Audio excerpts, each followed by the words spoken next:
Alright Diablo players, let's go over a bunch of tips and tricks for new players and even expert players in a updated video. So first off, this person's saying, hey, I'm brand new to Diablo, I have no idea what I'm doing. I have two questions. Is it a bad idea to play your first time on hardcore mode? The answer is yes. I would not recommend it, although if you do enjoy pain of putting, maybe hundreds of hours into a character and it dies and you lose everything, hey, if you like pain, that is maybe going to be for you. I don't kink shame, so go for it if you want to. Now, the second part is, should you skip the first campaign? You cannot actually skip the campaign in the game. You actually have to do it in order to kind of play the skip campaign section and just get to the end game. So either way, you're going to have to play the campaign if it's your first time. There is technically two campaigns to the game. There is, of course, the expansion and the base game. Play whatever one that you want. I recommend the base game, as I think the story is a little bit better in that one, and it kind of rounds off the ending a little bit better. Next question up over here is from a player that is talking about comparing two items for the Hydrasor, which is one of the most popular builds this season. One of them has a triple masterwork of Hydras have +6 heads, the other one has +5, but then also a hit on the maximum resource, going from 35, comparing it to 23. As far as the rest of the stats, it really doesn't matter too much, honestly, but I'll give you the full breakdown of it from a very high level. So, first off, GA resources, the differences was, I believe, 12, and if you do that times 1.5, you get 18x damage. There's also a bonus of 7 added damage, which is so small, I wouldn't even really compete with it, like in terms of comparison. Like, one of them has 137.8, and the other was 130.5. So again, you get like 7% added damage. This is like doesn't matter. Versus the GA int and 6 heads. So easy math over here. Depending on your roll, you can even roll the lowest one, it wouldn't matter. But it goes up to 100x damage. And you have 5 heads versus 6. Assuming that you're also playing another aspect for the Serpentine, which gives you extra damage. That's how we're looking at as far as this damage goes. But the difference between 5 and 6 heads is, assuming that you have the 6 heads, the 100x damage is always going to be better. Even 50x damage is better than 18x damage. This one's a super simple one. There's technically also int GA, which makes this one even stronger, but basically, we're just looking at the +1 head. That's all you need. And then also he's talking about the max resource, because max resource can give you more damage, and he was talking about the Cax rune in another post, which we'll talk about in a second. So I want to give you guys a very, very high level Diablo tip. This is probably only for like 0.1% of players, but the whole point of the video is to give you guys regular tips as well as advanced tips for like, advanced players. So the Cax is based on a percent. So a lot of times when people are running this, they're going to spend all of the resource because of the bonus that you get when it spends all of your mana. And then you can run a lucky hit chance to restore primary resource on a lot of builds. It's not just this build over here. But a lot of times what it comes down to is if you cannot facilitate that 100%, the Cax rune actually loses out on value depending on what you put on the lucky hit chance. There is a way where you can get certain things that will go over 100% chance when you get that primary resource, that it refills 100%. Past 100% does not do anything, but you need it to be at least 100 if you need the Cax rune to proc infinite times.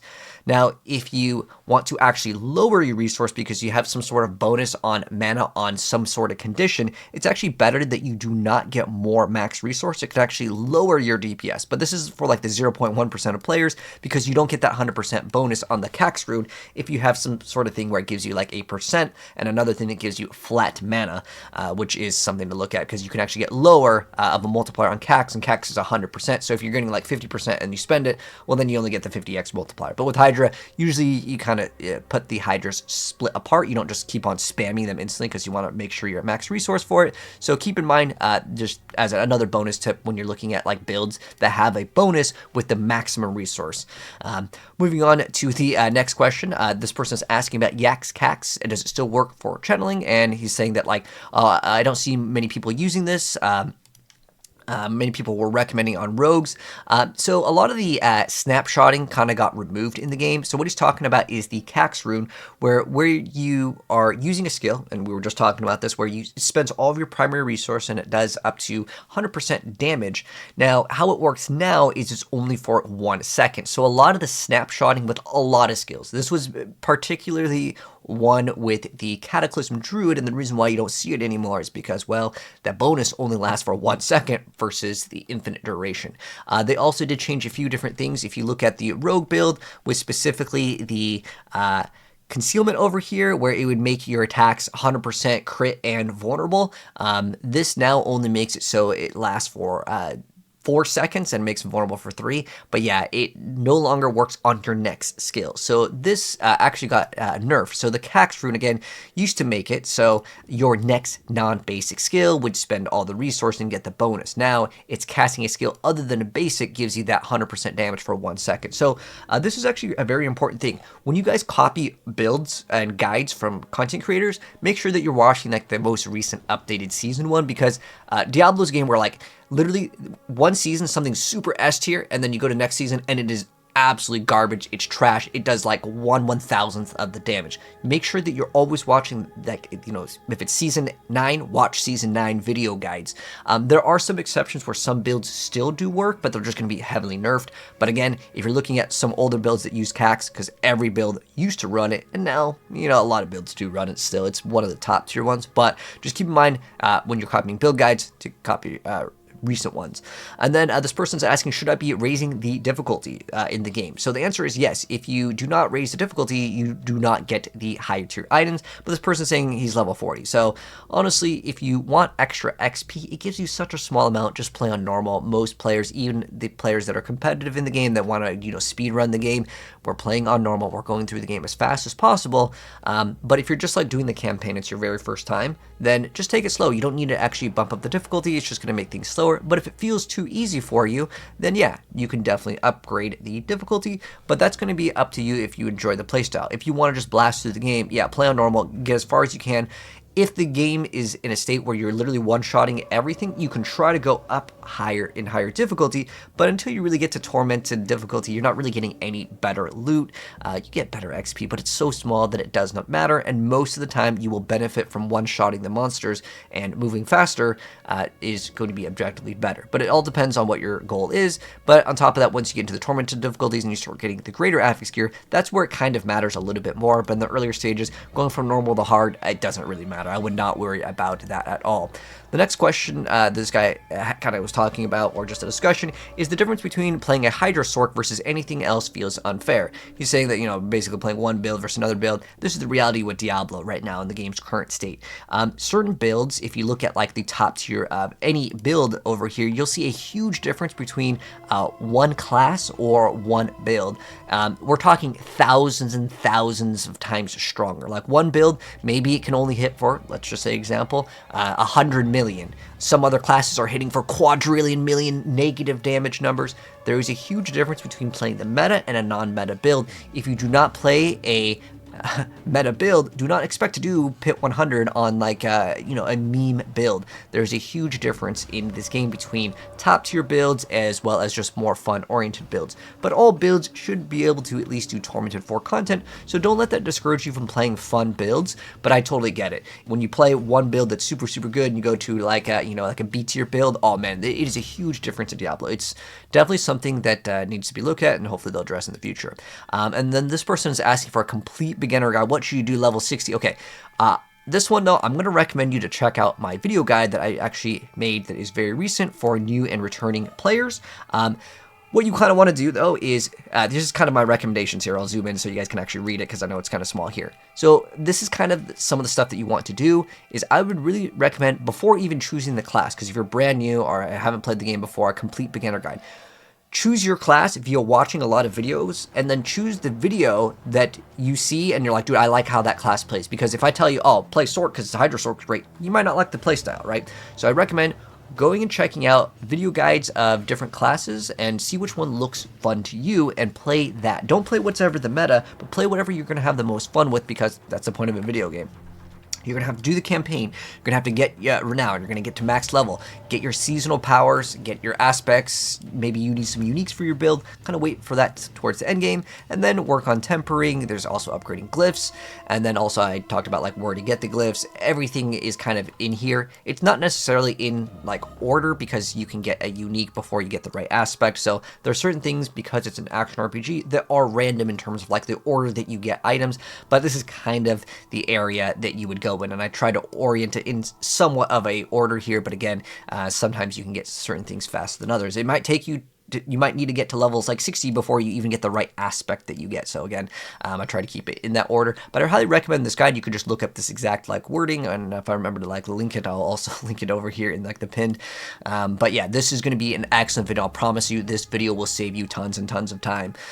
This new player question about gear. I'm fairly new to the game. Should you hold on to this stuff? Okay, so here's the thing. What should you be hanging on to? Absolutely nothing if you're a new player. Let me explain. So this game has something called item power. So if you get a item that has an aspect like a legendary drop, I know that mindset is like, yo, I just got this item. It's a legendary. I see a giant beam. It doesn't matter. Salvage it. Until it is 800 item power, and it is an ancestral item, meaning that it has a little star next to it. All the items are garbage in this game.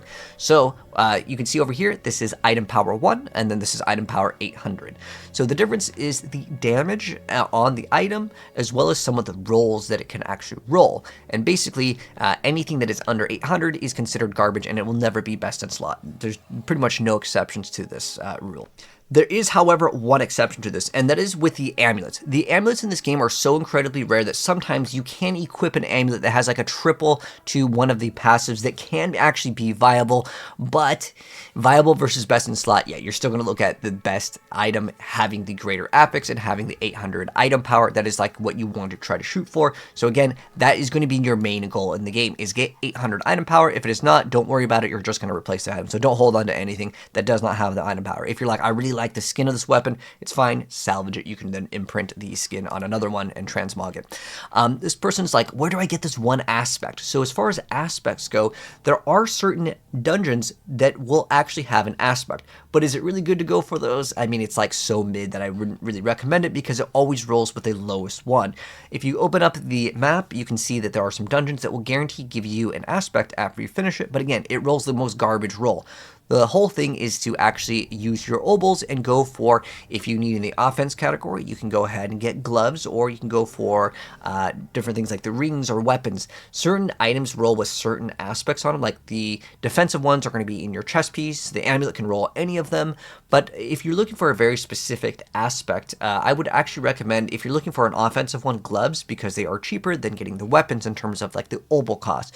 But pretty much just playing the game again and again, you will, I promise, you will get all those aspects in the game. Now, getting the highest rolled one, that's a different story. Those are quite rare, and the best way to get these is to go to the Diablo trade website and trade your gold to get the item, or get gold by trading your other items. Again, I could probably recommend you guys to check out my video on how to like get rich in Diablo via gold. But basically, if you're looking for an aspect, you can actually trade these with players. There is no particular area that spawns in like a higher chance for this aspect, other than doing the dungeon that guarantees the aspect. But again, I don't really recommend it because it's going to give you the lowest roll. It is technically better than nothing though, so if you really want to, hey, it'll take you literally 2-3 minutes, go slam out that dungeon, and I don't know what are all the aspects that you're looking for, but there's a great website that I can point you in the direction, which is going to be d4builds.gg/map. So if you go over here, you'll see that if I mouse over it, you can tell me what exact one that I want. And again, the one that you'd want, there's a little filter, then you can kind of use that to your advantage, but just type in the thing that you're looking for, and it might be there, because again, not every aspect in the game is tied to a nightmare dungeon, but it can help out just a little bit. The next thing up is Ophidian Iris Amulet. I'm looking to farm it. Now there is a direct area that you can go to.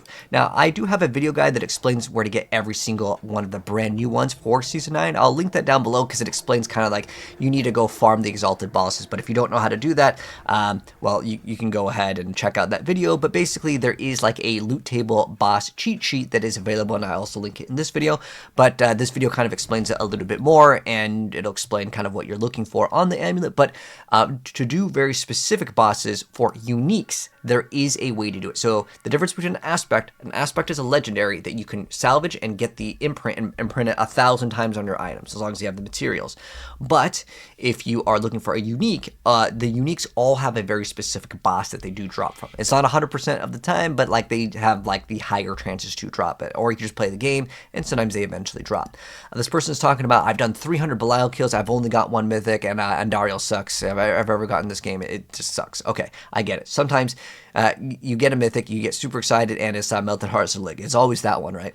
But I really recommend you to check out my Mythic Unique Farm Guide for Season 8 or Season 9. We'll also link that down below. It tells you how to actually get the runes, and the runes are actually pretty good this season in terms of like the drop rate. You can do the Undercity. Getting the runes is going to be your key to actually crafting the Mythic that you want, and there's a lot of methods that you can get that are guaranteed. Like sometimes they have these events. We recently had like a Goblin event, and these will give you guaranteed sparks. Sparks will then let you craft the exact Mythic that you want, so you don't have to worry about doing this, because these are super painful and boring. I totally get it. But yeah, just check out my Mythic farming guide, and that may help you out. This person is saying, Lunging Strike Barbarian, I can't do Pit 100. What should I improve first? There isn't really one area that you have to improve first, other than if you have the gold, then I can tell you which ones are going to cost a lot more. But there's so many ways to improve, and I guarantee you that there are so many different things that you can do to improve your build. It usually comes down to getting all of your pieces of gear, getting the triple crit masterwork, which is a super big area where you're going to get massive DPS. Usually it is the Amulet department that will give you the highest amount of DPS, but I highly recommend you guys to check out this video too. I know this video kind of has check out this video, but if I didn't do that, this video would be like 5 hours long, because there's so much detail in every single one of these. But to do like these high tier pits, right, I really don't recommend most people to do this, because if you're confused on why, you know, you need to hit the higher tier of the pit and you can't hit it, that will kind of explain it. But really what it comes down to is your gear sucks. It could be your playstyle too, because like that also takes in consideration when you're doing these high tier pits and you're seeing like the content creator say, hey, this build can do pit 106. Don't expect to go walk in and be like, okay, I copied his build, I can do pit 106. There are so many things that go into what's called fishing, which means that to do that high tier pit, right, if the highest pit is 106 or whatever the number is, and you're like, okay, I copied his build, even if you have the exact same piece of gear, they may have taken 30 hours to do that one clear, posted on, up online, saying, hey guys, this build does this. In reality, it takes so much time, it's unrealistic for a lot of people to hit the same pit tier, especially if your gear isn't absolutely perfect. I'm talking triple crit masterworking on the perfect thing. I'm talking about 3, 4 greater affixes on every single piece of gear and the most perfect rolls. That's the reality, and I want you guys to understand that it should not be your goal. You're not going to have a good time doing that. Don't worry too much about hitting pit 100 in the game. Worry about having fun. The next question comes from a player that's saying, stupid question regarding Hydra Sorcerer build. So what they're looking for is plus ranks to core skills on some gloves, and they haven't gotten these gloves to drop with that affix of plus ranks to core skills. And then someone recommended just crafting and just keep on re-rolling until you get it. However, that will not give you a greater affix to the core skills, which is ideally what you want. So what you can do is go to the Diablo trade website and trade gold and try to get one of those gloves that you are actually looking for. If you try to roll ranks to any skill, it's basically pretty rare. A lot of times you're going to get resistances, max life, then your main stat, which will be intelligence, but it's a very, very rare stat. So don't expect to get this very, very easily, especially if you're just playing the game. Your best bet is to trade, especially if this applies to any skills. If you're playing Ice Shards, Frozen Orb, all the core skills roll specifically, plus to core skills, and then there's also plus to, let's say, Hydra, or plus to Fireball on very specific pieces. Now, in this one in particular, it's just going to be core skills. You cannot get plus to Hydra. Hydra rolls in a different area because it is a mastery skill. So keep in mind there's a lot of different classes that have this difference. But just go trade. It's your best bet in actually getting what you want. This person had a question. I was talking about like how can you increase your armor and resistances. So the easiest way to increase your resistances, usually with the season, there's like these jewels, but I think what you need to work on, brother, is not hit randomize on your jewels that you're just putting in, because you have like overpower, then you have like ultimate damage here. I'm not sure exactly what build it is. I'm looking at maybe like a Hand of Nav's build, but either way, if you are trying to fix your resistances, I do have like a video guide for this, but I don't know what your Paragon level is. It looks like it's something 9, like it looks like it's under 100.